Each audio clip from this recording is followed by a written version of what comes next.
గారికి, APO sir గారికి, మన పంచాయత్ సెక్రటరీ ఫజల్ సార్ గారికి, మన వార్డు మెంబర్లకి, మన గ్రామ ప్రజలకి, అక్కలకి, అన్నలకి, అందరికీ హృదయపూర్వక వందనాలు, కోటి వందనాలు.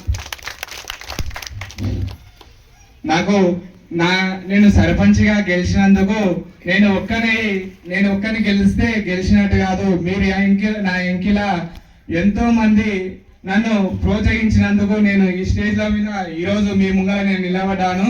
నన్ను ప్రోత్సహించడానికి అందరూ పెద్దలు, మా కుటుంబం, యువజన సంఘాలు, అమ్మలు, అక్కలు, అన్నలు, అందరూ ఊరు జనాలు, ఊరు పెద్దలు, మహిళలు, అందరూ యువకులు అందరూ ప్రోత్సహించడం వల్ల నాకు తుమ్మన్పేటలో భారీ మెజారిటీ వచ్చింది. మీ భారీ మెజారిటీ వచ్చినందుకు, నాకు అత్యధిక మెజారిటీ వచ్చినందుకు నేను ఇట్లా అంతే వేగంగా ఈ నా పేరు ఉన్నంత వరకు నేను మీ ఊరు కోసానికి మీరు చెప్పిన పని ఖచ్చితంగా నెరవేర్చి మీ అందరి దీవెనలు నేను తీసుకుంటానని మనవిస్తున్నాను. ఖచ్చితంగా నేను ఒకటైతే చెప్పాలనుకుంటున్నాను. ఈ ఊరు వారా ప్రతి ఇల్లు 5-6 సార్లు తిరగడం జరిగింది. వాళ్ళు కొన్ని సమస్యలు నా దృష్టికి తీసుకురావడం జరిగింది. ఆ సమస్యలు మాత్రం అవి నేను మీ ముందు చెప్పడానికి కొంచెం ఇబ్బందిగా ఉంటది.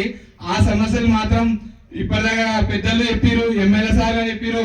మనం ఎట్టి పరిస్థితుల్లో మన గవర్నమెంట్ ఉంది కాబట్టి మన గవర్నమెంట్ తోటి ఎట్లా కొట్లాడి, మన పెద్దలం మేము అందరం కొట్లాడి ఎన్ని నిధులు తీసుకురావాలో అన్ని నిధులు తీసుకొచ్చి ఊరిని ఖచ్చితంగా డెవలప్ చేసి ఒక ఆదర్శ గ్రామ అవార్డుగా తీసుకోవడానికి కృషి చేస్తానని హామీ ఇస్తున్నాం ఖచ్చితంగా.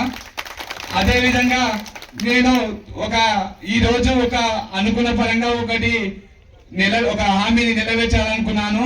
అందులోని హామీ ఏంటంటే కంప్లైంట్ బాక్స్ అక్కడ ఏర్పాటు చేయడం జరిగింది. నాకు చెప్పలేని పనిలో ఉంటే ఒక లెటర్ రాసి అందులోని వేయడం జరుగుతుంది. అది మేము నెలకు ఒకసారి ఓపెన్ చేస్తాం.